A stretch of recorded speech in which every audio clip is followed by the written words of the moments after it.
Hello and welcome back to Wargaming with me, Gary, and this is my first Kings of War video where I'm going to look at both books, both books I've got, and go through my own views and opinions on them, and that kind of leads me nicely into what I want to do first. So I've made some notes so that I get this correct. So before I start, I want to point out that I am in no way attached or connected with Kings of War or Mantica, and therefore these views and opinions are my views and opinions, and I am not being influenced by anybody outside of what I want to say.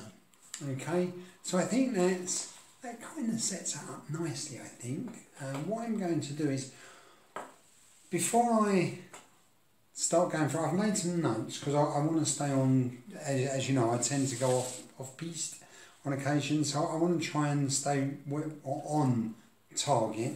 But the first thing I want to do is, and I'm going to have to put my glasses on for this, which, to be fair, I think it makes me look rather studious. Oh no, whatever. Anyway, right. These are the two books. It's the Kings of War Historical and Kings of War Fantasy. Now, like I say, this is my first Kings of War video, and I want to do a comparison between the historical and the fantasy book. Now, these books are produced by Mantica Games and Alessio Cavatore.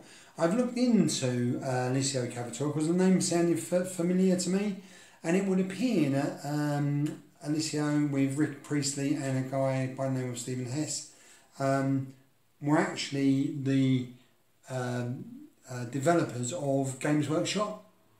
So he comes with very good credentials. Whatever your views are on Games Workshop, you know, the cost of figures and such, that you cannot argue with the fact that they were the main or are the mainstay of miniature figurines in the world.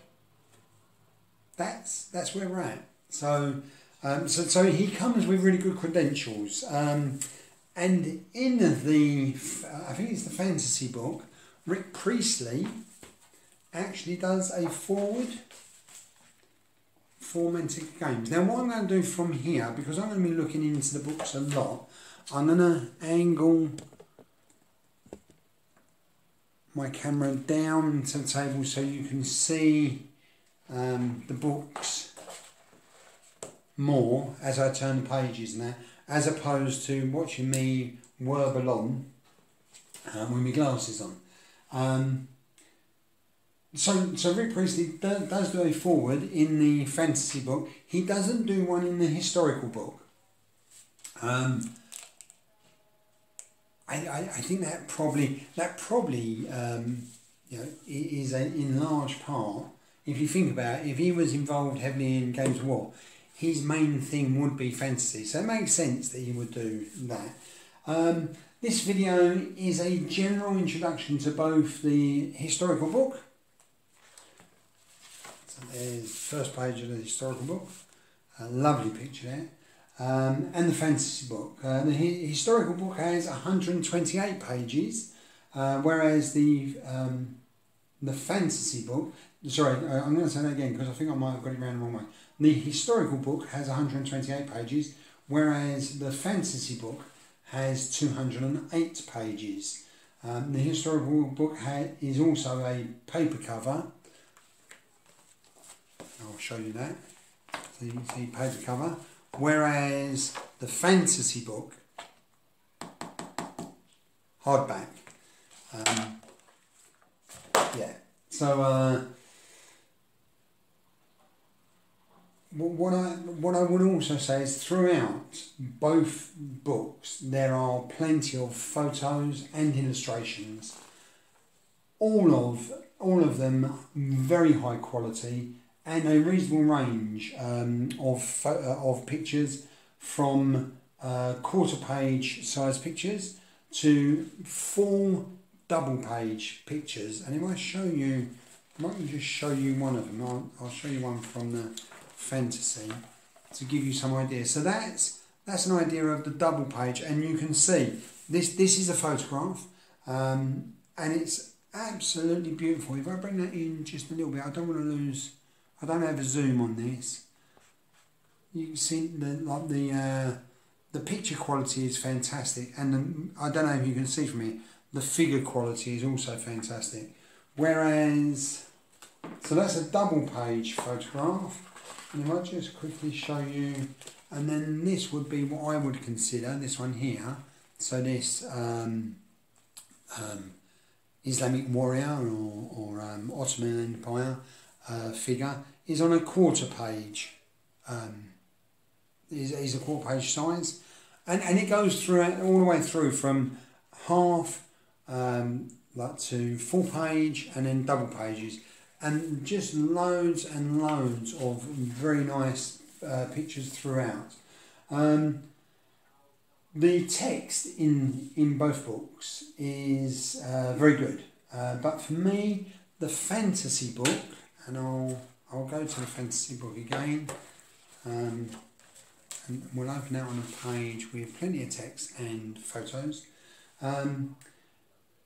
The fantasy text really draws you in to the Mantica experience.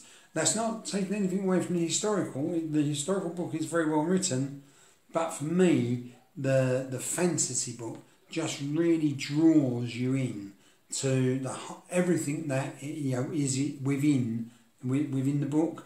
So so for me that really speaks volumes.